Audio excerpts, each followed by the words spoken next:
सेवारो नमस्ते।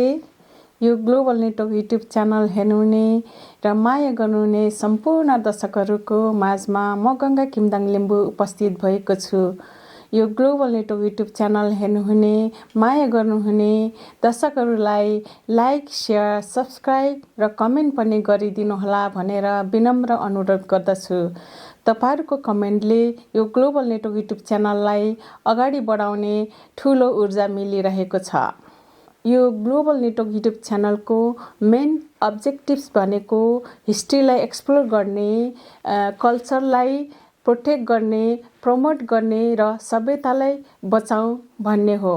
यो global network YouTube channel हेर्नुहुने, माया गर्नुहुने, संसारभरि छर्नु भएको दर्शकहरूले कमेन्ट र सल्लाह सुझाव दिइराख्नु भएको छ र यो ग्लोबल नेटवर्क युट्युब च्यानल हेर्नुहुने, माया गर्नुहुने दर्शकहरूको कमेन्ट र सल्लाह सुझावले यो ग्लोबल नेटवर्क युट्युब च्यानललाई अगाडि बढाउने ठूलो ऊर्जा मिलिरहेको छ। हाम्रो प्रोग्रामलाई सम्पूर्ण दर्शकहरूले हेर्नु चाहनुहुन्छ भने लिङ्कको तल बेल आइकन छ, बेल आइकनलाई क्लिक गरिदिनु होला र हामीले जतिखेर पनि हामीले प्रोग्राम र भिडियो पोस्ट गर्छौँ तपाईहरुले नोटिफिकेसन पाउनुहुनेछ र हाम्रो प्रोग्रामलाई तुरुन्तै हेर्न सक्नुहुनेछ। यो सबैले चाहिँ के देखाउँछ भने नेपालमा किन हो हाम्रो यो शासक जाति र शासक जातिमा पनि विशेष एउटा जात जसलाई चाहिँ आर्य भनौँ अहिले नेपालको संविधानको भाषाले चाहिँ ऊ चाहिँ अति संकीर्ण, अति लोभी, अति एकल जातवादीको रूपमा चाहिँ आएको छ। मेरो विचारमा यही जारी रह्यो भने त्यो जात आफैलाई पनि फाइदा होला जस्तो चाहिँ मलाई लाग्दैन। विभिन्न नेपालका ठुला पार्टीहरू छन् जस्तो नेकपाको पार्टी। म त नेकपा पार्टीलाई चाहिँ त्यो जातिगत रूपमा भने त्यो बाहुन पार्टी भन्छु। किनभने उनीहरूको तपाईँ अहिले पोलिट ब्युरोमा हेर्नुहोस्, उनीहरूको स्थायी समितिमा हेर्नुहोस्, त्यहाँ प्रायः जस्तो सबै पुरुष बाहुनहरू छन्, महिला पनि छैनन्, प्रायः सबै पुरुष बाहुनहरू छन्, एक दुईजना क्षेत्रीहरू छन्। त्यसले गर्दा नेपालमा चाहिँ के देखिएको छ भने यो आरक्षणमा चाहिँ अत्यन्त लोभी पापी मनले उनीहरूले एकदम सङ्कुचित धाराले काम गरेको छ। जस्तो अहिलेको यो नयाँ विवादमा पनि उनीहरूले कस्तो फटाइ गरेको छ भने त्यो 9000वटा के अरे सिटहरू रिक्रुट गर्दाखेरि चाहिँ उनीहरूले यो प्रतिशत अनुसार छुट्यायो हुने, तर एउटा गाविसमा एउटालाई मात्र दिने भनेर छुट्याउँदाखेरि त्यहाँ उनीहरूले पार्नु खोजेको चाहिँ खस आर्यले मात्र पाओस् भन्ने क्या।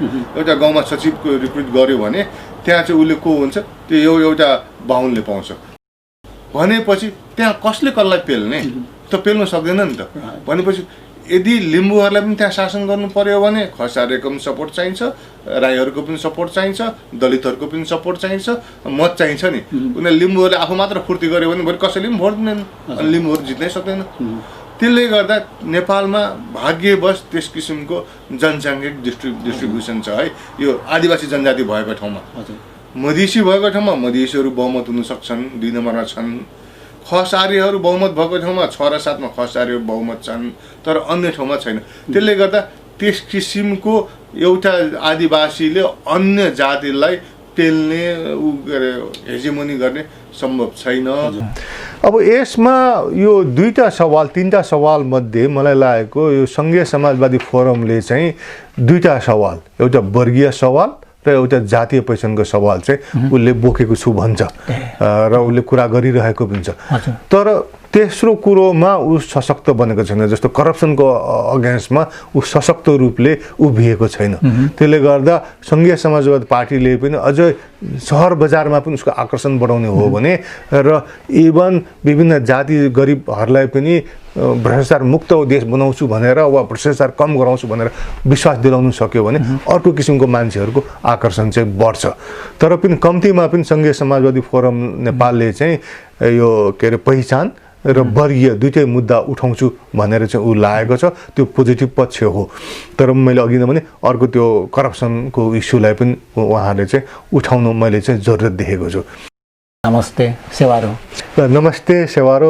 एकात्मक त्यो एउटा गभर्निङ गर्ने सिस्टम चाहिँ जसले पनि त्यसले फेलिङ खान्छ र तपाईँले नेपालको विभिन्न यो अहिले सङ्घीयताको एउटा कन्सेप्ट र प्र्याक्टिसको कुरा आइरहँदाखेरि जुन चाहिँ तपाईँले चाहिँ त्यहाँका खस आर्यनहरूले चाहिँ विभिन्न खालको पोलिटिक्स विभिन्न खालको इडियोलोजीहरू युज गरेर हैन चाहिँ त्यहाँका आदिवासीहरू त्यहाँका माइनोरिटीहरूलाई चाहिँ एउटा चाहिँ विक पार्नको लागि विभिन्न खण्ड खण्ड त्यो प्रान्तलाई त्यो क्षेत्रलाई त्यो रिजनलाई चाहिँ 2टा खण्ड 3टा खण्ड पारेर चाहिँ उनीहरूको एउटा पावरलाई चाहिँ तपाईको एकदम विक पार्न खोजेको त्यो देखियो हैन र तपाईले हाम्रो यो ऑडियन्सलाई एउटा चाहिँ नेपालमा जनजातिको लागि नेपालमा आदिवासीहरूको लागि नेपालमा इभन कि यो के भने माइनोरिटीहरूको लागि र तिनीहरूलाई सर्भ गर्ने हैन तिनीहरूको चाहिँ पर्पसलाई फुलफिल गर्ने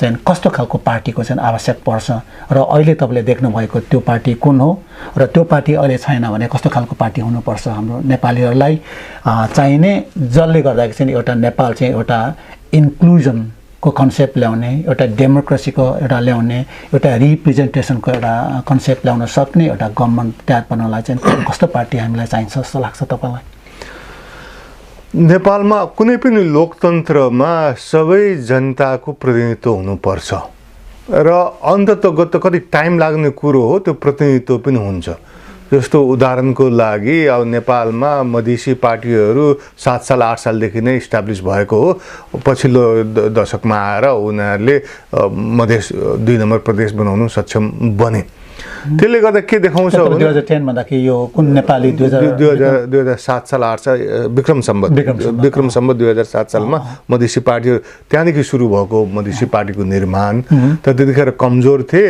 2% मत ल्याएका थिए पछि 47-48 सालमा नेपाल सद्भावना पार्टी बन्यो त्यसले केही थोरै 4-5 जना प्रतिनिधिहरू पठाउँथ्यो तर पनि खास केही गर्न सकेन तर त्यो क्रमिक रूपले त्यो बढ्दै गएपछि चाहिँ पछिल्लो यो 63-64 सालमा यो विभिन्न अन्य पार्टीहरूको पनि उदय भयो मधेसी पार्टीहरूको सद्भावना पार्टी त पहिलादेखि नै थियो उनीहरूले चाहिँ गएर सशक्त रूपले उनीहरूले आन्दोलन गर्न सके प्रतिनिधित्व गर्न पाए र त्यसले गर्दा के हदसम्म चाहिँ उनीहरूको चाहिँ आवाजहरूको चाहिँ सुन्नाइ भएको छ त्यसको दाँजोमा तपाईँ दलित र आदिवासी जनजातिलाई हेर्नुभयो भने दलित र आदिवासी जनजातिहरूको पार्टी निर्माण क्रम धेरै पछि सुरु भएको हो यो 1990 देखि मात्र 47-48 साल 46-47 सालदेखि मात्र भएको हो त्यसले गर्दा त्यो ढिलो भएको हो तर हुने क्रम चाहिँ जारी छ यो अब कस्तो किसिमको पार्टीले चाहिँ विभिन्न समुदायको उ गर्दा रहेछ भने उनीहरू आकांक्षाहरू आवश्यकताहरू पुरा गर्छ भने चाहिँ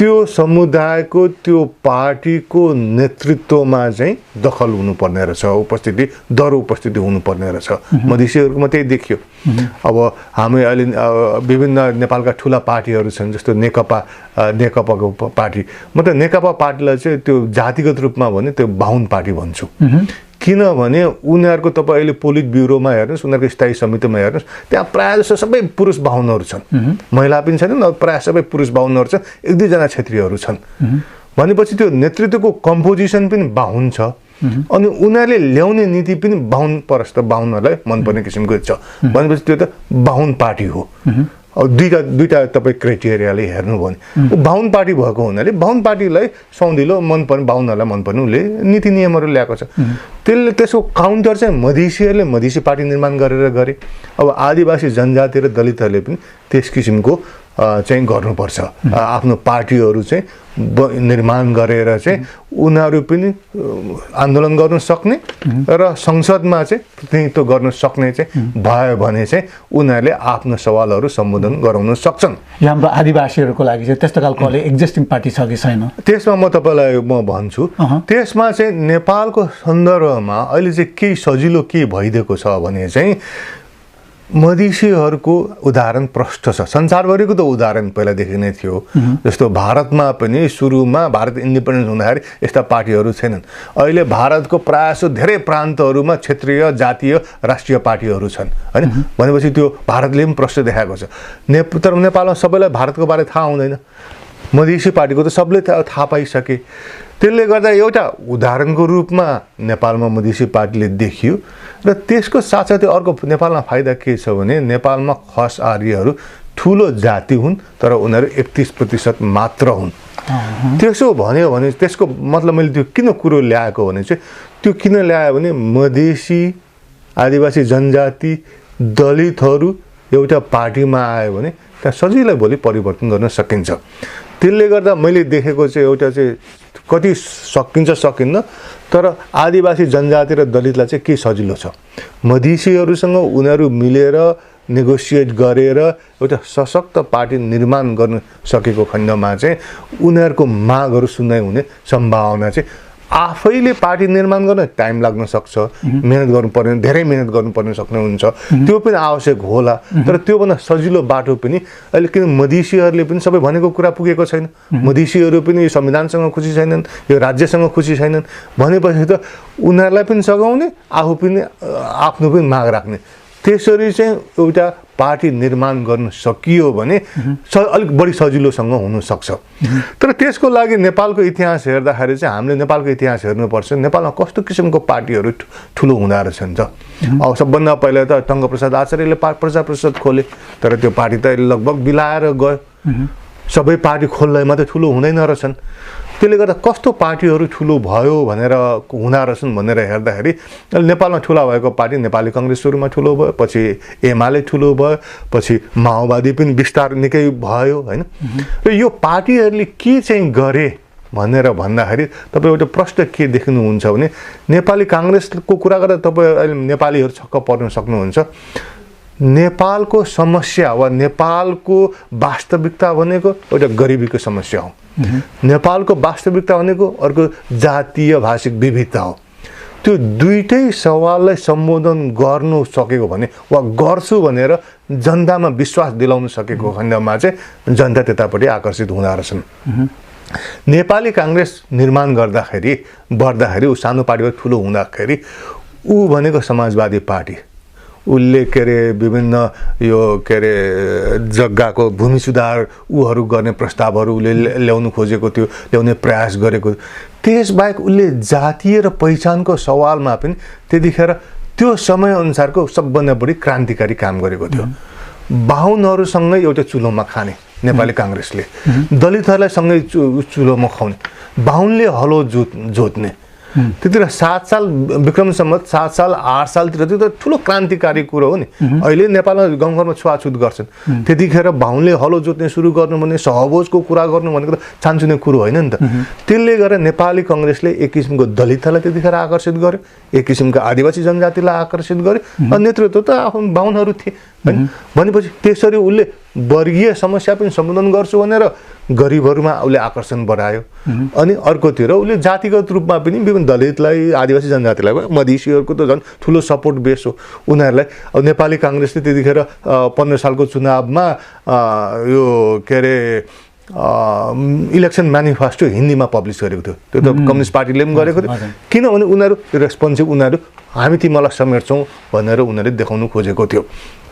त्यस्तै आएर तपाईँ एमाले बढ्यो, त्यतिखेर त माले थियो, पछि एमाले बढ्यो। एमाले पनि ऊ बढ्ने कुरा गर्दा कम्युनिस्ट पार्टी भएको नाताले गरिबको लागि कुरा उठाउँछ भने त धेरैले पत्याएका थिए वा धेरैले सम्झिन्थे, तर अरू पनि कम्युनिस्ट पार्टीहरू थिए, अरू बढेनन्। एमाले किन बढ्यो भन्दा चाहिँ एमाले गरिबीको साथसाथ चाहिँ उत्पीडित समुदायहरूको एकदम चर्को रूपले सन् 80 को दशकमा 90 को दशकमा एकदम चर्को रूपले आवाज उठायो। त्यसले गर्दा धेरै आदिवासी जनजाति र धेरै दलितहरू एमालेको पछि लागे होइन। पछि गएर उनीहरू पावरमा पछि छोड्यो, काङ्ग्रेसले पनि छोड्यो, एमाले पनि पावर गरेर छोड्यो। अनि त्यसपछि 90 को दशक आएपछि माओवादी आयो। माओवादी त अझ क्रान्ति नै गर्छु भनेर ऊ जङ्गलमा पस्यो होइन। जङ्गलमा पसेर जनयुद्ध गर्यो। जनयुद्ध के को लागि भन्नाले गरिबी निवारणको लागि, जनयुद्ध के को लागि भने पहिचानहरू स्थापित गर्नको लागि भनेर उसले घोषणा पनि गर्यो। अहिले पनि मैले भने मगरा, तमुवान आदि इत्यादिहरू घोषणा गर्यो। भनेपछि त्यतिखेरको समयमा सशक्त 80 को दशकमा एमाले, त्यतिखेरको माले सबभन्दा सशक्त गरिब पो हाल्छ कि भन्ने जस्तो निस्कियो। पछिल्लो 90 को दशकमा माओवादी यसले पो दिइहाल्छ कि भन्ने जस्तो त्यो दुईटा समुदायलाई, एउटा गरिब एउटा पहिचान खोज्नेहरूलाई।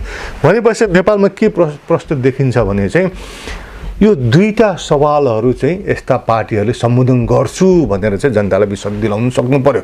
त्यसरी बढेको खण्डमा, गर्न सकेको खण्डमा चाहिँ मेरो विचारमा सही ढङ्गले उनीहरू अगाडि बढ्यो भने चाहिँ त्यो एक किसिमको नेपालमा पहिचान खोज्नेहरू, जातिगत डिग्निटी खोज्नेहरू र त्यसबाहेक आर्थिक उन्नति होस् भन्नेहरूको आकर्षण बढ्छ।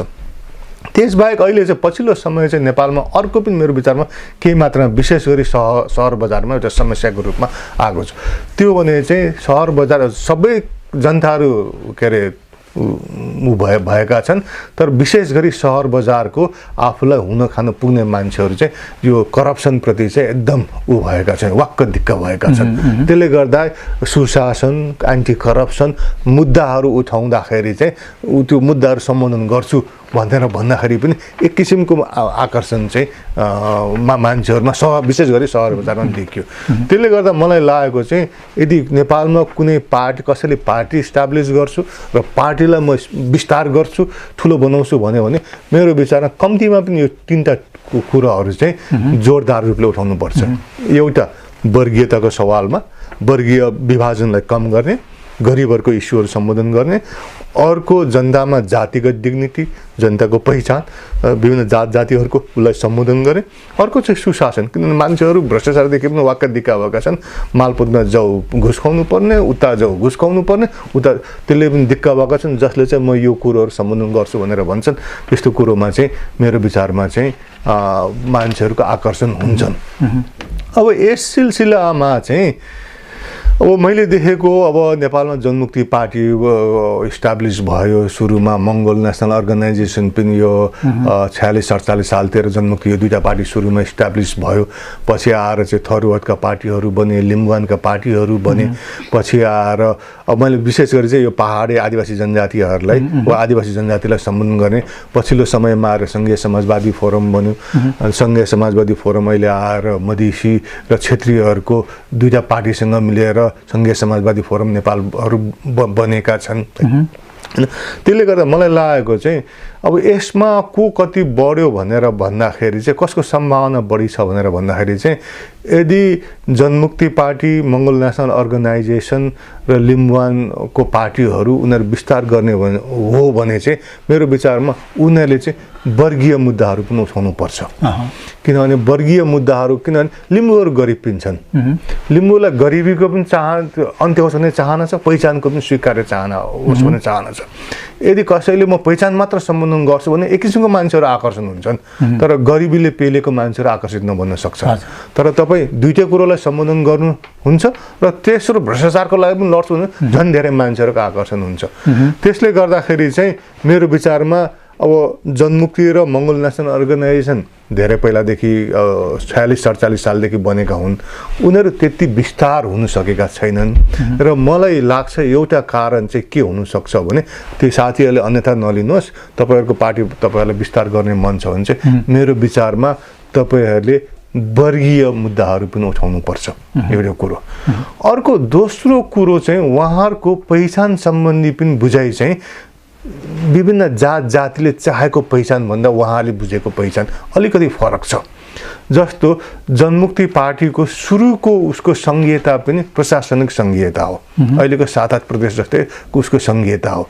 पहिलो संविधान सभामा आएर उसलाई त्यसलाई सच्यायो, उसले चाहिँ बल्ल बुझ्यो कि यो जातिगत रूपले स्वायत्तता जनताले खोजेका रहेछन् भनेर, त्यो ठिक दाँजोतिर हो। तर मलाई मेरो विचारमा मङ्गोल नेसनल अर्गनाइजेसनले अझै त्यो गरेको छैन। त्यसले गर्दाखेरि नै मङ्गोल नेसनल अर्गनाइजेसन सबै मङ्गोलहरू एक हौँ भनेर भन्नुभएको छ। त्यसो त सबै नेपालीहरू एक हौँ, त्यो पनि राम्रै हो कुरा झट्ट सुन्दाखेरि चाहिँ। तर मान्छेलाई मैले अघि पनि भने विभिन्न जाति भाषिक समुदायहरूले चाहिँ स्वायत्तता खोजिरहेका छन्। त्यसलाई पनि हामीले सम्बोधन गर्नुपर्छ, त्यसलाई पनि स्वीकार गर्नुपर्छ। त्यसलाई स्वीकार गर्यो भने मान्छेहरूको आकर्षण बढ्छ।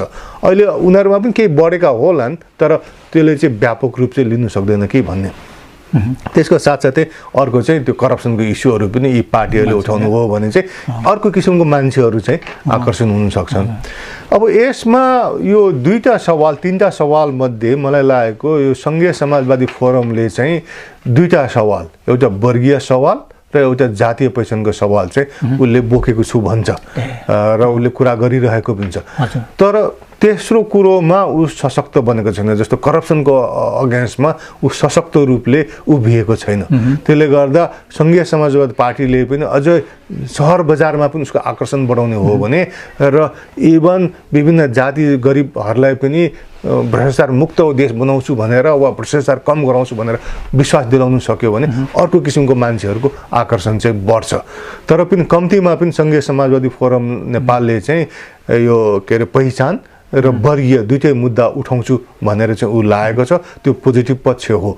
तर मैले अघि नै भने अर्को त्यो करप्सनको इस्युलाई पनि उहाँहरूले चाहिँ उठाउनु मैले चाहिँ जरुरत देखेको छु। अब यस सम्बन्धी म तपाईँलाई अर्को कुरा भन्छु, नेपालमा यो दुईवटा यो हाम्रो साना साना पार्टी मिलेर पछि एउटा पार्टी पनि बने, यो भ्रष्टाचारको विरुद्धमा लाग्ने के अरे विवेकशील र साझा पार्टी।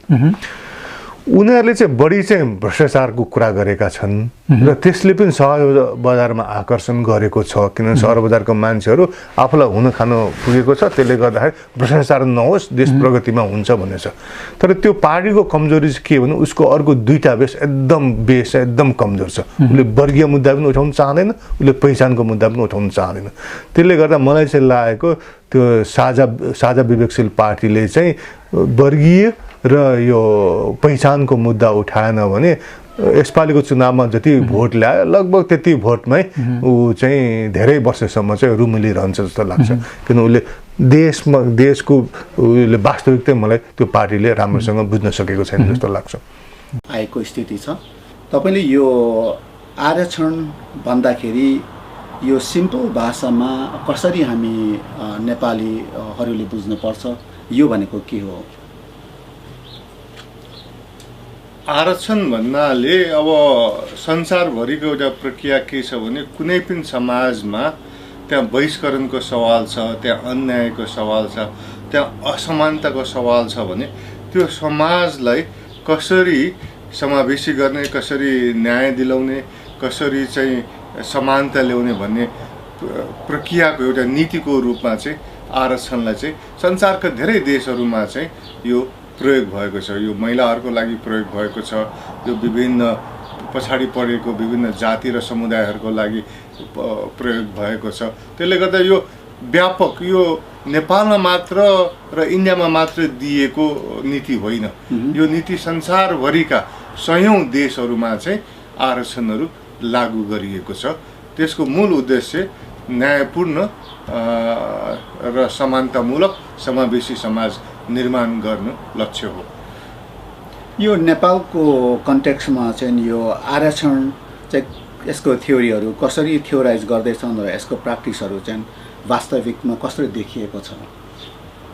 नेपालमा अहिलेको सन्दर्भमा अब अहिले नेपालमा त्यस सम्बन्धी एउटा सरकारले चाहिँ कानुन ल्याएर चाहिँ के मान्छेहरू लगभग 9000 कर्मचारीहरू लोकल स्थानीय स्तरको लागि रिक्रुट गर्दैछ। त्यसको विरुद्धमा आदिवासी जनजाति, दलित, मधेसी र महिला र अल्पसङ्ख्यक धर्मावलम्बीहरू उत्रिएका छन्। र यसमा चाहिँ यो किन भइरहेछ भनेर बुझ्नको लागि चाहिँ हामीले के बुझ्नुपर्छ भनेर पहिला अघि तपाईँले सोध्नुभएको जस्तै आरक्षण के हो?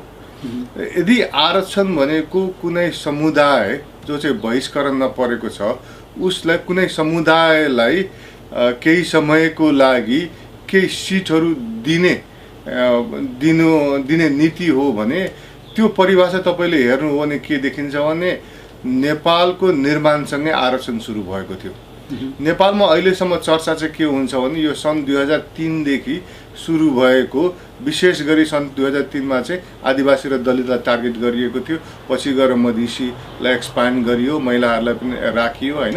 एउटा औपचारिक कानुनी रूपले फल्ना समुदायहरूलाई चाहिँ दिने भनेर केही कोटाहरू पार्लियामेन्टमादेखि लिएर एडमिसनमादेखि लिएर के अरे सामान्य प्रशासनमा दिने भन्नेलाई चाहिँ यदि कुनै समुदायलाई केही सिट छुट्याउने भनेर हामी हामी आरक्षणलाई परिभाषा गर्ने भने नेपालमा अझैसम्म चर्चा गरिएको छैन।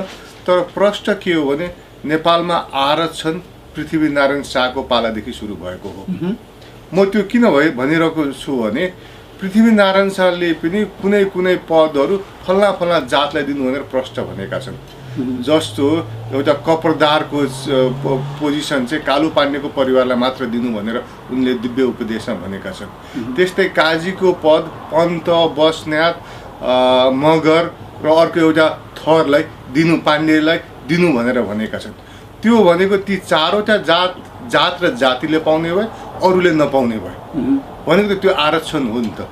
खालि त्यो आरक्षण चाहिँ के हो भने त्यसलाई चाहिँ अनौपचारिक आरक्षण भन्न सकिन्छ, किनभने त्यो ऐनमा कानुनमा ल्याएर गरेको थिएन, तर अभ्यास चाहिँ पृथ्वीनारायण शाहले गरेका थिए र उनले त्यही अभ्यास उनको सन्ततिहरूलाई पछि पनि गर्नु भनेर उनले दिव्य उपदेश गरेका हुन्।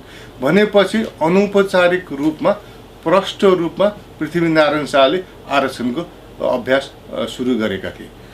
अब त्यो चाहिँ कस्तो किसिमको आरक्षण भने चाहिँ खालि एउटा 2-4वटा जातिलाई चाहिँ ठुल्ठुला पदहरू उनीहरूलाई मात्र दिनु भनेको चाहिँ त्यो चाहिँ असमावेशी आरक्षण हो। दुईटा कुरा हामीले याद गर्नुपर्ने, एउटा त्यो अनौपचारिक रूपमा थियो, एउटा असमावेशी, किनभने खालि एउटा सम्बन्धित 2-4वटा ग्रुपलाई मात्रै दिनु भन्ने। हजुर।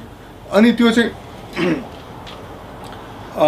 त्यो अनौपचारिक मैले किन भनेको भने चाहिँ अघि पनि भने त्यो कानुनी रूपले ल्याएको थिएन। हजुर। कानुनी रूपले नल्याए पनि त्यो बारम्बार पृथ्वीनारायण शाहको पालासम्म त्यही भयो। पृथ्वीनारायण शाहले दिव्य उपदेश दिएर उनका सन्ततिलाई पनि त्यसै गर्नु भने उनका सन्ततिको पालामा पनि त्यही कायम भयो र पछिसम्म पनि त्यही कायम रह्यो। भनेपछि त हामी सोसल साइन्टिस्टले हेर्ने भनेको त इम्पेरिकल रियालिटी हो नि त। अभ्यास व्यवहारमा के छ, कानुनमा आइरहनु पर्दैन। एउटा के अरे डिक्टेटरले म डिक्टेटर हुँ त भन्दैन नि, तर उसले व्यवहारमा डिक्टेटरसिप देखाउँछ, त्यसपछि ऊ डिक्टेटर बन्छ। त्यसैले एउटा अनौपचारिक आरक्षण गर्ने समुदायले कहिले पनि मैले आरक्षण गरेँ भन्दैन, तर उसले त्यो लागू गर्छ र आफ्नो जाति र समुदायलाई कन्टिन्युस गर्छ। पृथ्वीनारायण शाहको पालादेखि सुरु भएका आरक्षण पनि त्यही किसिमको अनौपचारिक तर आरक्षण नै हो, किन सीमित जात र जातिको लागि ठुल्ठुला पदहरू राखेका थिए। र त्यो अनौपचारिक आरक्षण चाहिँ जङ्गबहादुरको पालादेखि चाहिँ औपचारिक असमावेशी आरक्षण सुरु भयो। किनभने जङ्गबहादुरले नयाँ मुलुकी ऐनले फल्ना जातले यो गर्ने, फल्ना जातले त्यो गर्ने भनेर प्रष्ट छुट्याएको थियो नि त। बाहुनहरूले एउटा काम गर्नुपर्ने, क्षेत्रीहरूले अर्को राजकाजको काम गर्नुपर्ने आदि इत्यादि भन्ने, त्यो भनेको पनि त आरक्षणै त हो नि। अब जङ्गबहादुरको मुलुकी ऐनले आरक्षणभन्दा धेरै कुरा समेटेको थियो, जातपातलाई समेटेको, जातपातको आधारमा समाजलाई उसले चाहिँ स्थापित गर्नु खोजेको थियो। तर त्यसको एउटा आरक्षण पनि सानो तर महत्त्वपूर्ण पाटो थियो। र म त्यसलाई चाहिँ औपचारिक आरक्षण भन्छु, किनभने उसले कानुनै ल्यायो, कानुन ल्याएर उसले चाहिँ त्यो व्यवस्थित गर्यो होइन। त्यसले गर्दाखेरि त्यो औपचारिक कानुन थियो, तर त्यो फेरि पनि असमावेशी के अरे आरक्षण थियो। किन असमावेशी आरक्षण भन्नाले फेरि पनि तथाकथित पहाडका ठुला जातिहरूको लागि चाहिँ ठुल्ठुला पदहरू चाहिँ छुट्याइएको थियो। त्यसको बदला अहिले आएर 2003 सालदेखि सुरु भएको र अहिले आदिवासी जनजाति, दलित, मधेसी महिलाहरूले मागिरहेको चाहिँ यो सबलाई हुनुपर्छ, देशको राज्यको सार्वजनिक पदहरू सबले पाउनुपर्छ भनेर उनीहरूले चाहिँ समाजमा सबै समावेश हुनुपर्छ भनेर भनेको हुनाले मैले चाहिँ अहिलेको आरक्षणलाई चाहिँ यो चाहिँ औपचारिक र समावेशी आरक्षण हो भनेर भन्दछु, जुन चाहिँ सन् 2003 देखि ल्याउनु प्रयास भएको। यो आरक्षण अझै पनि कमी छ, किनभने थोरै मात्र दिइएको छ।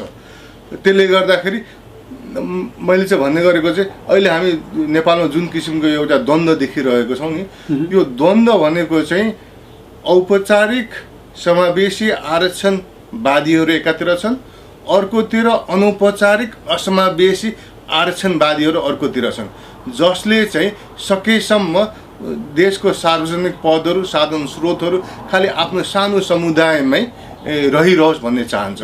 अर्को समुदायले चाहिँ होइन, यो सबैले पाउनुपर्छ भनेर उनीहरू चाहिँ लडिरहेको अवस्था हो। तपाईँलाई जुन जानकारी दिनुभयो त्यसको लागि धेरै धेरै धन्यवाद छ। जुन तपाईँले यो आरक्षणको सम्बन्धमा चाहिँ एउटा डिपर लेभलको एउटा हिस्ट्री ल्याउनु भयो, पृथ्वीनारायण शाह हुँदै जङ्गबहादुर र अहिले करेन्ट 21st सेन्चुरीसम्म आउनुभयो। यसमा देखेको असम्म पनि चाहिँ यो आरक्षणको कुराहरू चाहिँ धेरै अब्युज गरेको, यसलाई चाहिँ मिसयुज गरेको चाहिँ देखिन्छ। र तपाईँले देख्नुभएको अहिलेको कन्टेम्पोरेरी स्थितिमा चाहिँ एक दुईवटा एक्जाम्पल दिन सक्नुहुन्छ जसमा चाहिँ यो आरक्षणको एउटा कन्सेप्टलाई चाहिँ हाम्रो मेन स्ट्रिमका एउटा पावर भएको साथीहरूले चाहिँ मिसयुज गरिराख्नु भएको छ, कसरी मिसयुज गर्दै हुनुहुन्छ? उनीहरूले व्यापक रूपमा भ्रम छरेर मिसयुज गरिरहेका छन्। जस्तो अब कसरी भने जस्तो उनीहरूले चाहिँ अहिले चाहिँ के भन्छन् अनि मेरिटोक्रेटिक हुनु पर्यो, तिमीहरू सक्छौ भने लडेर आउन भनेर भनेको छ होइन। तर त्यो पनि सबै उनीहरूको भ्रम हो। किनभने पहिलो कुरो आदिवासी जनजाति दलित महिलाहरू पनि लडेर नै आउने, कम्पिट गरेर आउने हो होइन। र दोस्रो कुरो उनीहरू लडेर आएपछि उनीहरू त मेरिटोक्रेटिक भएका हुन् नि त। र दोस्रो कुरो चाहिँ उनीहरूले चाहिँ कसरी चाहिँ यो कुरोलाई अब्युज गरेर भ्रमहरू छरिरहेका छन् भने चाहिँ जस्तो उनीहरू चाहिँ मेरिटोक्रेटिकदेखि उनीहरू चाहिँ सक्षम हुने भनेर उनीहरू चाहिँ अरूलाई जितेर आएको हो भनेर उनीहरू भनिरहेका छन् होइन।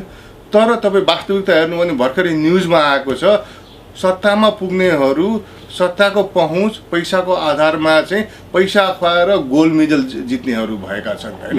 अहिले देशमा ठुलो समस्या छ, सबै न्यायाधीशदेखि लिएर पुलिसदेखि लिएर सेनामादेखि लिएर यो के अरे सर्टिफिकेटहरू नक्कली सर्टिफिकेटहरू भरेर आएर के अरे जागिर खानेहरू टनाटन छन् भनेर भनेको छ। अनि सक्षम मान्छेहरू उनीहरू हो त, यो एउटा कुरो होइन। सक्षम मान्छे भएको भए त उनीहरू चोरेर ल्याउनै पर्दैन थियो त, उनीहरू आफ्नो के अरे औकातले गर्न सक्थ्यो त, एउटा कुरो। अर्को कुरो के हो भने सक्षम भनेको के हो? अब नेपालमा बाहुन क्षेत्रीय बाहुनहरूले लिम्बू भाषामा जाँच दियो भने कतिजना पास हुन्छ, नेवार भाषामा जाँच दियो भने कति पास हुन्छ, मैथिलीमा दियो भने कति पास हुन्छ होइन। आफ्नो मातृभाषामा अर्कोसँग लडाएर अनि म सक्षम हुँ भन्नु चाहिँ त्यो मेरो विचारमा सक्षम होइन। र नेपालको सन्दर्भमा चाहिँ म के भन्छु भने नेपाल जस्तो डाइभर्स देशमा चाहिँ खास भने यो सिभिल सर्भिस एकदम असक्षमहरूले भरेको छ। त्यसले गर्दा देशको विकास पनि नभएको, जनतालाई सेवा पनि नपुगेको। ल उदाहरणको लागि मैले भन्नु खोजेको के हो भने एउटा मधेसमा गएर त्यहाँको सेवा गर्ने मान्छेले त त्यो क्षेत्रमा मैथिली मात्र बोल्छन् भने त त्यो प्रशासकले त मैथिली जानेको हुनु पर्यो नि त, अन्त उसले जनताको सेवा गर्छ। तर उसले मैथिली नै जानेको छैन, भोजपुरी जानेको छैन भने त उसले जनतालाई शासक गर्छ। त्यो त सक्षमता भएन नि, त्यो त असक्षमता हो। त्यसले गर्दा नेपालमा अहिले मान्छेले समृद्धिको कुराहरू खुब नारा दिन्छन्।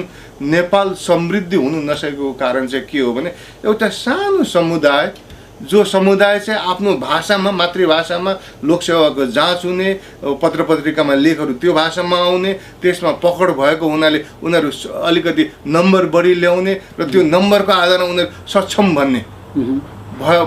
त्यस्ता मान्छेहरूले शासन गरेको हुनाले देश लथालिङ्ग भएको। सक्षम भनेको त जुनसुकै नेपालमा त लिम्बू क्षेत्रमा जाने मान्छे लिम्बू भाषामा जानेको सक्षम हो, मैथिलीमा पुग्ने प्रशासन मैथिली भाषा जानेको मान्छे सक्षम हो।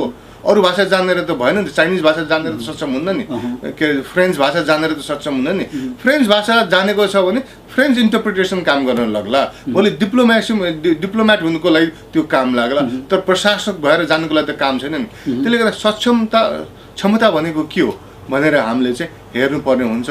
तर नेपालमा चाहिँ मैले अघि पनि भने एउटा सानो समुदायले खालि आफ्नै समुदायको सदस्यहरूलाई सक्षम बनाउने नीति नियमहरू लागू गरेको हुनाले असक्षम मान्छेहरू पुगेर देशको यो दुर्दशा भएको, त्यो पनि एउटा मुख्य कारक हो जस्तो मलाई लाग्छ। जुन तपाईँले यो आज हाइलाइट गर्नुभयो, यो चाहिँ यो भन्दा पहिले तपाईँ र मेरो हाम्रो इन्टरभ्यूमा पनि यो कुराहरू हामीले चाहिँ फोकस गरेका थियौँ, हाइलाइट गरेका थियौँ। नेपालमा चाहिँ अब यो यही आरक्षणको सम्बन्धी अथवा एउटा कम्पिटेन्सी र पर्फर्मेन्सको कुराहरू अथवा मेरिटोक्रेसीकै कुरा गर्दाखेरि नेपाली ओन्ली र हिन्दू कल्चर, हिन्दू संस्कृतिका क्वेसनहरू मात्रै किन धेरै हुने, जो तपाईँले भने जस्तो गुरुङ क्षेत्रमा अथवा रिजन बेस्ड खालको चाहिँ क्वेसनहरू अथवा त्यस्तो खालको चाहिँ अब नलेजहरू चाहिँलाई चाहिँ जहिले पनि इग्नोर गरिएको हुन्छ होइन, त्यसलाई नेग्लेक्ट गरिएको हुन्छ, जसले गर्दाखेरि चाहिँ हाम्रो खस आर्यन साथीहरू मात्रै चाहिँ उनीहरू मेरिटोक्रेसी बेसमा चाहिँ हामी मात्रै हौँ भन्ने खालको एउटा कन्सेप्ट ल्याएको छ। यसमा चाहिँ रिजन बेस, जस्तो पूर्वमा लिम्बुवान, मगरात गुरुङ जुन तपाईँले अघि भन्नुभयो त्यही खालको क्वेसनहरू अथवा त्यही खालको एजुकेसन सिस्टमहरू त्यही किसिमको सिस्टमहरू चाहिँ किन हाम्रो मेन स्ट्रिम खस आर्यन गभर्मेन्टले चाहिँ रिकग्नाइज गर्दैन जस्तो लाग्छ? त्यो चाहिँ उनीहरूको मुख्य चाहिँ आफू र आफ्नो सन्तान, आफ्नो परिवार, आफ्नो जाति चाहिँ माथि आउनको लागि हो। उनीहरूले मुख्य ध्येय चाहिँ त्यसो गर्यो भने उनीहरू सजिलो हुन्छ, उनीहरूको मान्छेहरू माथि आउन सक्छन् भन्ने एउटा मुख्य ध्येय चाहिँ आफ्नो परिवार, आफ्नो सन्तान र आफ्नो जातिको उन्नतिको लागि उनीहरूले गरेको। नत्र भने संसारको तपाईँ धेरै यो डाइभर्स कन्ट्रिजहरूमा देख्नुहोस्, तपाईँ धेरै टाढो जानु परेन, इन्डियामै जानुहोस् होइन। इन्डियामा त नेपालीहरू गइबस्छन् नि त। त्यहाँ प्रत्येक राज्यमा, प्रत्येक प्रदेशमा उसकै भाषामा पढाइ हुन्छ, उसकै भाषामा गभर्मेन्टको ट्रान्ज्याक्सन्सहरू हुन्छ, उसकै भाषामा कलेजमा पनि पढाइन्छ होइन। भनेपछि त अब ती इन्डियामा भएको छ, गरिरहेको छन्, गरिराखेर देखिएको छ नि त। तर देखेर पनि उनीहरू देख्न चाहँदैनन्, किनभने उनीहरूको इन्ट्रेस्टले देख्न दिँदैन, उनीहरूको इन्ट्रेस्टले त्यो ब्लक गरिदिन्छ क्या। त्यसले गर्दा अन्ततोगत चाहिँ उनीहरूको आफ्नो पारिवारिक र जातिगत इन्ट्रेस्टले गर्दा नै यी संसारभरि प्र्याक्टिस भइरहेका छन्, तर उनीहरू देख्न सक्दैनन्। जस्तो उनीहरू अनौठो कुराहरू उठाउँछन् क्या, जस्तो यो विभिन्न भाषामा पढाइको कुरा गर्दा अनि नेपालमा 123वटा भाषामा 100 पढाउन सकिन्छ त भनेर भन्न सक्छन्। संसारमा अरे बाबा 123 भन्दा धेरै भाषामा पढाइ भइरहेको छ। पापुवा न्युगिनीमा मैले 2005-2006 कहिलेतिरको हो यो UNDP को रिपोर्टमा त्यहाँ 350 भन्दा बढी प्राथमिक शिक्षा भाषामा प्राथमिक शिक्षा दिइन्छ भनेर मैले पढेको थिएँ। अस्ति कुन चाहिँ प्रोफेसर पोखरेलले चाहिँ कान्तिपुरमै हो जस्तो लाग्छ 500 भन्दा बढी भाषामा पढाइन्छ भनेर भन्नुभएको छ। भनेपछि पापुवा न्युगिनीले लगभग 400-500 भाषामा प्राथमिक शिक्षा दिन सक्दा नेपालले दिनु नसक्ने। अनि इन्डियाकै कुरा गर्नुहोस्, इन्डियामा त 22वटा राज्यले राष्ट्रिय भाषाको रूपमा स्वीकार गरेको छ। त्यो 22वटा भाषामा पढाइ हुन्छ, त्यसबाहेक अन्य भाषाहरूमा पनि पढाइ हुन्छ। भनेपछि यो सब पोलिटिकल विलको कुरो हो क्या, मनको कुरो, दिने मन छ कि छैन। भनेपछि यो तपाईँको छ नि यो अहिले यो यसलाई हामी यो फेडरलिजममा पनि अलिकति कुरा गरौँला होइन। जुन तपाईँको अघि भन्दै हुन्थ्यो किन चाहिँ दिँदैन हाम्रो खस आर्यन मेन स्ट्रिम गभर्मेन्टले भन्ने कुरा चाहिँ तपाईँको यो सेक्युरिटी डिलेमा छ नि होइन। त्यो थ्योरीसँग त्यसको कनेक्सन कतिको छ? त्योसँग पनि एउटा कनेक्सन के मात्रामा त छ होइन। त्यो सेक्युरिटी डिलेमालाई अब मेरो विचारमा थोरै बुझाउँदा राम्रो होला। त्यो सेक्युरिटी डिलेमा भने चाहिँ राज्यहरूको बिचको उनीहरूको बिचको सिद्धान्त सम्बन्धको बारे चाहिँ ल्याएको सिद्धान्त हो। र छोटकरीमा भन्नु पर्दाखेरि के भन्छ भने सेक्युरिटी डिलेमाले चाहिँ यदि एउटा देशले उसले आफ्नो सुरक्षा आफै गर्नुपर्छ, किन संसारमा त अरूले कसैले गरिदिँदैन, त्यसलाई एनार्किकल ग्लोबल एनार्किकल सिस्टम भन्छ होइन। आफ्नो सुरक्षा आफै गर्नुपर्ने हुन्छ। त्यसो हुँदाखेरि उसले सेनामेना बनाउँदाखेरि छिमेकी तर्सिन्छ, किनभने त्यो देशले आफ्नो सुरक्षाको लागि सेना राखेको हुनसक्छ, तर छिमेकीले मलाई पो एट्याक गर्छ कि भन्ने सम्झिन्छ। त्यसले गर्दा छिमेकीले पनि सेनामेना बढाउँछ, त्यो बढाएको देखेर अरू पनि तर्सिन्छन्, अरूले पनि बढाउँछ अनि भन्ने कुराहरू हुन्छ होइन। त्यसरी साधारणतः सबैले सेना बढाएपछि लक्ष्य चाहिँ सुरक्षाको लागि, तर कोही असुरक्षित हुँदैन। यसमा पनि एउटा मैले चाहिँ नेपालमा के पाएको छु भने एउटा घरिघरि यो क्षेत्रीय बाहुन साथीहरूसँग छलफल गर्दाखेरि चाहिँ उनीहरूमा पनि एउटा भित्री त्रास चाहिँ मैले देखेको छु। यो राई लिम्बूहरू, मगरहरू, मधेसीहरू, आदि गुरुङहरू आदिहरू चाहिँ अलिक सशक्त भयो भने हामीलाई लखेट्ने हुन् कि हामी भागी जानुपर्ने हो कि भन्ने त्यस किसिमको भय चाहिँ उनीहरूमा पनि छ। तर नेपालमा सौभाग्यवास के भन्नुपर्छ भने नेपालको जनसङ्ख्याको डिस्ट्रिब्युसन यस्तो छ, कोही बहुमत छैन। बहुमत भयो भने बहुमतवालाले सधैँ पेली राख्न सक्छ। तर नेपालको चाहिँ अब खस आर्यहरू पनि 31%, त्यसमा बाहुन 12%, क्षेत्रीहरू 17-18% होइन, अरू ठकुरीहरू छन्। भनेपछि अनि कोही नेपालमा बहुमत छैन। बहुमत नभएको हुनाले चाहिँ एउटा ग्रुपको सधैँभरि मनपरी हुँदैन। त्यसले गर्दा एउटा ग्रुपले अर्को ग्रुपलाई लखेट्छ भगाउँछ भने नेपालमा त्यो सम्भव हुँदैन। जस्तो म तपाईँलाई यो लिम्बुवानकै कुरा गरौँ, यो लिम्बुवान आन्दोलनले मागेको जस्तो एउटा वा यो 10+1 ले परिकल्पना गरेको जस्तो सङ्घीय खाका लिम्बुवान आयो भने त्यो लिम्बुवानमा लिम्बूहरू पनि 27% हुन्छन्, खस आर्य पनि 27% हुन्छन्, राईहरूको पनि ठुलो जनसङ्ख्या हुन्छ, अन्य जातिहरूको पनि उल्लेख्य जनसङ्ख्या हुन्छ। किन कुनै एउटा जाति ठुलो छैन भनेपछि त्यहाँ कसले कसलाई पेल्ने त पेल्न सक्दैन नि त। भनेपछि यदि लिम्बूहरूलाई पनि त्यहाँ शासन गर्नु पर्यो भने खस आर्यको पनि सपोर्ट चाहिन्छ, राईहरूको पनि सपोर्ट चाहिन्छ, दलितहरूको पनि सपोर्ट चाहिन्छ, मत चाहिन्छ नि। उनीहरूले लिम्बूहरूले आफू मात्र फुर्ती गर्यो भने भोलि कसैले पनि भोट दिँदैन, अनि लिम्बूहरू जित्नै सक्दैन। त्यसले गर्दा नेपालमा भाग्यवश त्यस किसिमको जनसाङ्ख्यिक डिस्ट्रिब्युसन छ है। यो आदिवासी जनजाति भएको ठाउँमा, मधेसी भएको ठाउँमा मधेसीहरू बहुमत हुन सक्छन्, 2 नम्बरमा छन्। खस आर्यहरू बहुमत भएको ठाउँमा 6 र 7 मा खस आर्य बहुमत छन्, तर अन्य ठाउँमा छैन। त्यसले गर्दा त्यस किसिमको एउटा आदिवासीले अन्य जातिलाई पेल्ने हेजेमोनी गर्ने सम्भव छैन। तर पनि नेपालमा चाहिँ के देखि त्यस्तो हुँदै पनि यो खस आर्य र विशेष गरी एक किसिमको खस आर्यहरूलाई यो मनभित्रको त्रास चाहिँ देखिन्छ। त्यो इरेसनल त्रास हो, त्यो चाहिँ अब सेक्युरिटी डिलेमाको कन्सेप्टले पनि त्यसलाई एक्सप्लेन गर्न सक्छ। तर त्यतिले मात्र पनि मलाई गर्छ जस्तो लाग्दैन। एउटा चाहिँ फ्याक्टर चाहिँ के भने उनीहरूले सत्ता हस्तान्तरण गर्न नचाहेको, सकेसम्म आफैले रिजाइन गर्ने। त्यो चाहिँ किन पनि देखिन्छ भने तपाईँ हेर्नुहोस्, पहाडी खस आर्यले सबभन्दा देखि नसक्ने त मधेसीहरू हो नि त। तर मधेसीहरूलाई 2 नम्बर प्रदेश दियो होइन, जबकि आदिवासी जनजातिहरू त उनीहरू आफ्नै मान्छे भन्थे, उनीहरूलाई दिएनन्। किन दिएनन्? किनभने मधेसीहरू सशक्त रूपले आन्दोलनमा आए, उनीहरूलाई दिएन भने हामी शासन गर्न सक्दैनौँ भने खस आर्यलाई पर्यो। आदिवासी जनजातिलाई नदिए पनि हुन्छ भने उनीहरूले सम्झे, किनभने आदिवासी जनजातिहरूको सशक्त आन्दोलन उठेन। जुन दिन आदिवासी जनजातिहरूको सशक्त आन्दोलन उठ्छ, मेरो विचारमा त्यो दिन उनीहरूले दिन्छन्। र मैले अब कुनै ठाउँमा यो भन्ने गरेको पनि छु, मेरो रिसर्चले देखाएकोले मैले आदिवासी आन्दोलनले जति पाउनु पर्ने हो उनीहरूले नपाएको कारण एउटा कारण चाहिँ आदिवासी आन्दोलन आफै कमजोर भएर पनि। हजुर, भनेपछि यसको चाहिँ अलिकति आन्दोलनकै अलिकति कमी देखिएको या कमजोरी देखिएको जस्तो भान हुन्छ तपाईँलाई?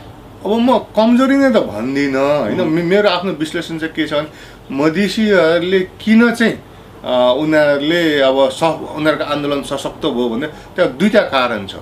एउटा कारण उनीहरू आफू भएको ठाउँमा एकत्रित छन्, उनीहरूको जनसङ्ख्या मजबुत छ होइन, त्यसले गर्दा आन्दोलन गर्नलाई सहज छ।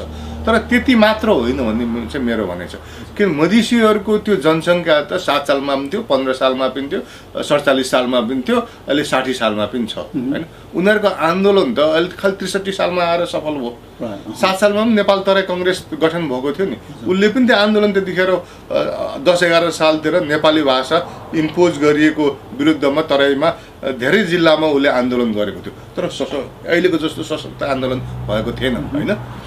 मैले भन्नु खोजेको के भने आन्दोलन मेच्योर हुनुको लागि, आन्दोलन सशक्त हुनुको लागि समय पनि चाहिँदो रहेछ। मधेसीहरूले 7 सालदेखि आन्दोलन गर्न सुरु गरे, सङ्गठन गरे, पार्टी खोले, त्यो बिस्तारै जागरण फैलियो, मान्छेले बुझ्न थाले नि त। एक किसिमको मधेसीहरूले, धेरैले बुझेनन्, थोरैले भए पनि बुझे होइन। पछि आएर त्यो गएर अब के अरे हाम्रो सद्भावना काउन्सिल बन्यो, गजेन्द्र नारायण सिंहले सद्भावना काउन्सिल बनाउनु भयो पञ्चायतको बेलामा। त्यसलाई नै पछि गएर सद्भावना नेपाल सद्भावना पार्टी भनेर गठन गर्नुभयो। त्यतिखेर अब अहिले त्यतिखेर 90 को दशकमा सद्भावना पार्टीलाई यसले के खास छ र भनेर भन्थ्यो कि त्यो पार्टीले यति सानो 2-4वटा सिट जित्छ बस यतिमै थम्किने भयो भनेर भन्थ्यो। तर त्यसले त्यतिखेर सिट त जितेन, उसले व्यापक रूपमा एउटा मधेसी मिडल क्लासमा चाहिँ जागरण फैलाएको थियो। त्यही जागरणको रिजल्ट चाहिँ 62-63 सालमा चाहिँ त्यो सशक्त मधेसी आन्दोलन आइदिएको थियो। यदि सद्भावना पार्टी नभइदिएको भए, सद्भावना काउन्सिल नभइदिएको भए, नेपाल तराई कङ्ग्रेस 7 सालमा नभइदिएको भए 63 सालमा मधेस आन्दोलन आउँदैन थियो। त्यसले गर्दा त्यो चाहिँदा रहेछ क्या। किनभने पहिलाको सङ्गठनहरूले सङ्गठन निर्माण गर्छन्, जनजागरण फैलाउँछन्, नेटवर्कहरू डेभलप गर्छन् होइन। अनि एउटा क्रिटिकल मास तयार पार्दो रहेछन् क्या। अनि पछि आएर चाहिँ त्यो चाहिँ एउटा समयमा विस्फोट भएपछि त्यो आन्दोलन सशक्त हुन्छ। आदिवासी जनजातिहरूको चाहिँ कस्तो भने अब पोलिटिकल पार्टी भनेको चाहिँ एउटा पोलिटिकल फ्रन्ट चाहिँ वीर नेम्बाङले 80 को देशमा लिम्बुवान एउटा फ्रन्ट भनेर घोषणा गर्नुभएको, तर चाहिँ सानो पार्टीको रूपमा 89-90 देखि सुरु भएको मङ्गोल नेसनल अर्गनाइजेसन जनमुक्ति पार्टी होइन। त्यसले गर्दा मधेसीहरूको त 7 सालदेखिको इतिहास छ, 7 सालदेखिको अवेरनेस जारी छ, जबकि आदिवासी जनजातिहरूको भर्खर सुरु भएको केस। त्यसले गर्दा मेरो विचारमा अब तर मधेसीभन्दा पनि नयाँ हो, तर आदिवासी जनजातिहरूको पनि मेरो विचारमा अब समय पुग्न लाग्यो है, उनीहरू मेच्योरिटी पुग्न लाग्यो। र आदिवासी जनजातिहरूलाई के पनि सजिलो छ भने उनीहरूलाई मधेसको उदाहरण छ क्या। मधेसले त आफै उदाहरण स्थापित गर्नु पर्यो, जबकि आदिवासी जनजातिहरूले चाहिँ प्रष्ट रूपमा उनीहरू मधेसले सक्यो भने हामी किन सक्दैनौँ भनेर उनीहरू उदाहरण छ। अनि मधेसीहरूको पनि सपोर्ट पाउन सकिन्छ। खालि अब आदिवासी जनजातिहरूलाई अर्को एउटा च्यालेन्ज चाहिँ के हो भने एउटा समयको च्यालेन्ज उनीहरूले बिस्तारै मिट गर्दैछन्, अर्को चाहिँ उनीहरूमा एकता आउनु पर्यो, उनीहरूले एउटा सलिड मास बेस तयार पार्नु पर्यो। त्यसरी भयो भने त्यो सशक्त आन्दोलन हुनसक्छ। तपाईँ हामी फेरि यो आरक्षणतिर नै फर्कौँ। यो धेरै हाम्रो नेपाली साथीभाइहरू स्पेसली मैले भेटेका हाम्रा स्कलरहरू भन्ने गर्छन् यो आरक्षण चाहिँ यो हायर लेभल अथवा यो हायर क्लासका हाम्रो आदिवासीहरूले मात्रै उपभोग गर्न पाउँछन्, यो चाहिँ लोवर मिडल क्लास र यो लोवर क्लासकोहरूले गर्न पाउँदैनन् भनेर चाहिँ अथवा पाएका छैनन् भन्ने कुरा गर्छन्। अहिलेको कन्टेक्स्टमा होइन लोवर क्लासको लोवर मिडल क्लासको अथवा लोवर क्लासको के अरे लोवर मिडल क्लासको पनि सक्षम भइसकेका छन्। यसमा चाहिँ तपाईँको कस्तो खालको विचार छ, कस्तो खालको रिसर्चले के भन्छ? यो चाहिँ उनीहरूको दुईवटा कुरा, एउटा एकदम उनीहरूको हिपोक्रिटिकल हो। नेपालमा यो खस आर्यको समुदायहरूको पनि अहिले माथि पुग्ने भनेको को? गरिब बाहुनले सक्छ, 1-2जनाले सक्ला। त्यस्तो गरिब 1-2जना त लिम्बूको पनि छ, मधेसको पनि छ, सबैको 1जनाले त सक्छन्। तर प्राय जस्तो त्यो अहिलेको राज्यमा उपलब्ध भएको सार्वजनिक पदहरू, प्रतिष्ठित पदहरू कसले के अरे कसको पहुँचमा छ त? त्यो well to do middle class फ्यामिलीहरूकै पहुँचमा छ, जसले छोराछोरीलाई राम्रो स्कुलमा पठायो, जसले राम्रो शिक्षा दिन सक्यो, उसकै पहुँचमा छ है। भनेपछि त्यो एकदम हिपोक्रिटिकल हो कि 1-2जना गरिब बाहुनले पनि पाए, त्यस्तै 1-2जना गरिब लिम्बूले पनि सकेको छ, 1जना गरिब दलितले पनि सकेको छ। त्यसले गर्दा एक त्यो हिपोक्रिटिकल हो। दोस्रो चाहिँ यसको चाहिँ उनीहरू किन पनि थ्रेट फिल गर्छन् भने चाहिँ यो चाहिँ सिम्बोलिक इस्यु पनि हुँदो रहेछ क्या। जस्तो एउटा दलितको सचिव भएपछि दलितमा उसमा के आत्मविश्वास बढ्छ, हामी पनि के सचिव बन्न सक्छौँ, मन्त्री हो भने हामी पनि मन्त्री बन्न सक्छौँ, उसमा एउटा आत्मविश्वास भयो। उसले केही पाउँदैन, त्यो सचिवको तलब पनि पाउँदैन, केही पनि सुन्नु पाउँदैन, तर उसको आत्मविश्वास सिम्बोलिक भ्यालु पाउँछ। र उसले साधारणतः अन्य उहरूलाई पहिलाको दाजुमा टेर्न छोडिदिन्छ क्या। उसको आत्मविश्वास बढ्यो नि त, हामी पनि सक्छौँ, हामी पनि पुग्छौँ भनेपछि। त्यसले गर्दाखेरि चाहिँ यो अब डोमिनेन्ट ग्रुप जहाँसुकै पनि डोमिनेन्ट ग्रुपले, चाहे त्यो इन्डियामा होस् चाहे त्यो अमेरिकामा होस्, यस्तो कुरोहरू चाहिँ उनीहरू थ्रेट फिल गर्दा रहेछन् क्या। यो चाहिँ उनीहरूको हाइकमलाई च्यालेन्ज सुरु हो, सिम्बोलिक रूपमा पनि उनीहरूको हाइकमलाई च्यालेन्ज भएको हुनाले उनीहरू थ्रेट फिल गरेर अनेक भ्रमहरू उनीहरू चाहिँ फैलाउँदो रहेछ। धन्यवाद। हामीले चाहिँ क्वेसनहरू हामीले रिक्वेस्ट गरेका थियौँ, क्वेसनहरू अरू पनि आएका थिए, तर मैले चाहिँ यहाँ डम्बर लाबुवाङको क्वेसनलाई चाहिँ मैले सेलेक्ट गरेको छु। हामीसँग अलिक टाइम पनि थोरै छ, त्यसले गर्दा अर्कोचोटि हामी सम्पूर्ण हाम्रो अडियन्सहरूको क्वेसनहरूलाई हामी समावेश गरेछौँ। र डम्बर लाबुवाङको क्वेसन छ हाम्रो प्रोफेसर डाक्टर महेन्द्र लावतीको लागि। उहाँ भन्नुहुन्छ कुन देशमा कुन समुदायहरूको लागि के कस्तो किसिमको संवैधानिक समावेशी आरक्षणहरू लागू गरिएका छन्? यसलाई छोटो मिठोमा आन्सर दिनुहोस् न।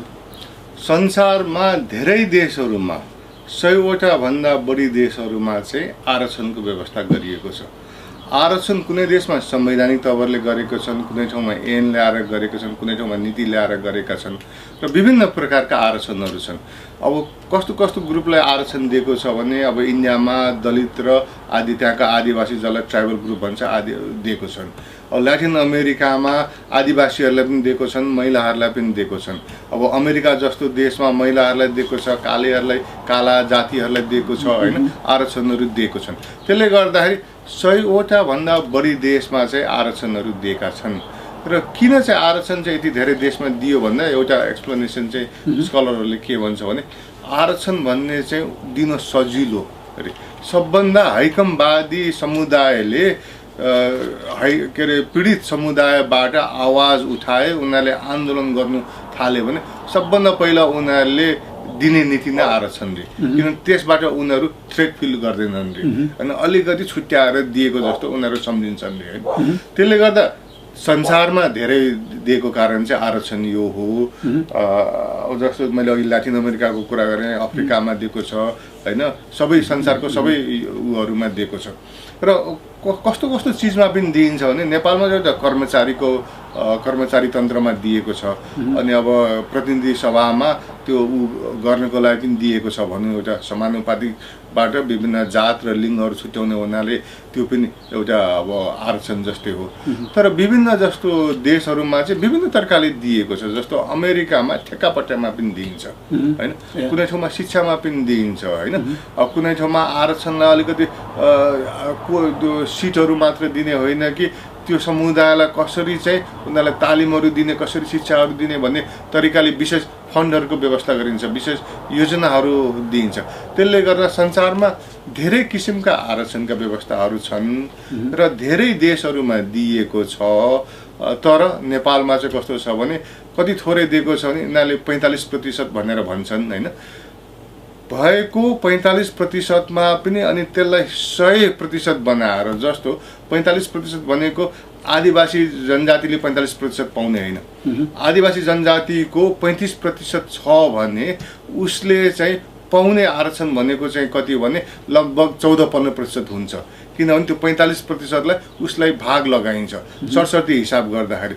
तर त्यसमा पनि पिछडिएको क्षेत्र भनेको छ, अपाङ्गहरू भनेर त्यो पनि दिनु राम्रो।